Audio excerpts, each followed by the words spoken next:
Aujourd'hui, dans votre nouvel épisode de la Pop fait le taf, nous allons tenter de répondre à une vaste question. À quoi la diplomatie sert-elle? Allez, pour cela, on se replonge dans la BD Quai d'Orsay de Lanzac et Blin, une BD largement inspirée du mandat de Dominique de Villepin à la tête du ministère des Affaires étrangères. La BD, elle nous raconte les aventures d'Arthur Vlaminck, un jeune conseiller qui va être nommé responsable des langages. Responsable des langages, donc. Bon, là, vous vous dites un communicant, un scribouilleur de discours, une plume, quelqu'un qui fabrique des éléments de langage, des EDL, comme on dit. Ouais, bon, ce serait trop simple, hein, si la diplomatie, c'était que l'art de bien causer. Ce qu'Arthur va découvrir très rapidement, c'est qu'il ne suffit pas de bien parler, d'avoir les bons mots et d'avoir les belles tournures de phrases. Non, la diplomatie, ça demande beaucoup de sens politique. Comment est-ce qu'il le découvre? Eh bien, il y a une scène dans la BD Quai d'Orsay qui se présente un petit peu comme un sketch et dans laquelle Arthur va devoir écrire un discours pour son ministre. Il écrit un très beau discours, il en est très fier. Il a juste oublié une chose, c'est qu'il n'est pas le seul conseiller du ministre et qu'ils sont une dizaine à vouloir mettre leurs pattes au discours.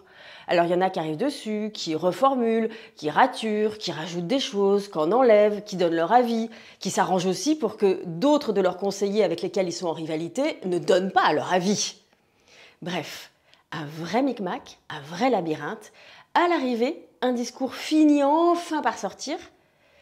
Et bizarrement, il ressemble comme deux gouttes d'eau à celui qu'Arthur avait initialement prévu d'écrire. Bon, c'est une situation complètement absurde, un vrai gaspillage de ressources dans les règles de l'art. Oui, mais en même temps, ce qu'Arthur vient d'apprendre avec ses collègues lui sera très utile quand il va devoir conseiller son ministre dans ses relations avec les pays étrangers. Parce que ce qu'Arthur vient de comprendre, c'est que l'important, ce n'est pas d'avoir raison, si l'on a raison tout seul. Ce n'est pas important d'avoir raison avant tout le monde si on n'embarque pas les autres dans sa raison, dans sa rationalité. Autrement dit, être responsable des langages, c'est plus un travail de négociation qu'un travail d'éloquence. Il s'agit en réalité de travailler à l'écriture d'une grammaire commune, à l'écriture d'une langue qui soit comprise et qui soit parlé par chacun avec la même fluidité, la même aisance. Retenons donc que les langages ne sont pas des messages, mais des constructions. Les langages ne sont pas des éléments de langage, mais des outils de la participation. Qu'est-ce que cela signifie pour le monde du travail? Pour commencer, cela implique le fait que nous ne devons jamais partir du principe que nous avons un langage commun. Le langage doit être toujours mis à la table de la conversation, de façon à ce que l'on puisse s'assurer que tout le monde comprend ce dont on parle. Alors évidemment, il y a des choses très évidentes comme le jargon ou les acronymes. Vous savez, tous ces mots qu'on utilise en entreprise en étant persuadé que tout le monde les comprend.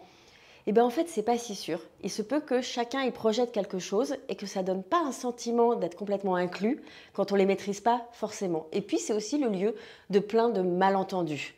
Et donc s'assurer en permanence que ce que l'on raconte est lisible, compréhensible et que chacun en ferait quasiment sa langue maternelle, c'est fondamental. Deuxième leçon, et ça c'est très important pour les plus rapides, les plus vifs d'entre nous, il ne sert à rien d'arriver le premier en entreprise. Il ne sert à rien d'être le premier à avoir eu raison, d'être le premier à avoir su ce que serait la conclusion. Car quand on travaille en équipe, ce qui compte, c'est le cheminement qui mène chacun à la compréhension de ce dont on parle et à la participation. Si vous allez trop vite, notamment quand vous accompagnez le changement, eh bien, vous allez aboutir d'un point A à un point B, mais vous aurez peut-être laissé 80% des gens sur le bas-côté. Votre point B, il est bon, mais vous y êtes tout seul. Troisième élément, ce qui fait la force du langage, c'est son impact. Son impact, c'est-à-dire ses effets sur la réalité. Hannah Arendt disait « Les mots justes prononcés au bon moment sont de l'action ». Et nous devons effectivement viser en permanence à avoir un langage efficace, impactant, qui va produire par exemple des effets de motivation, des effets de transformation, des effets d'imaginaire, des effets de projection.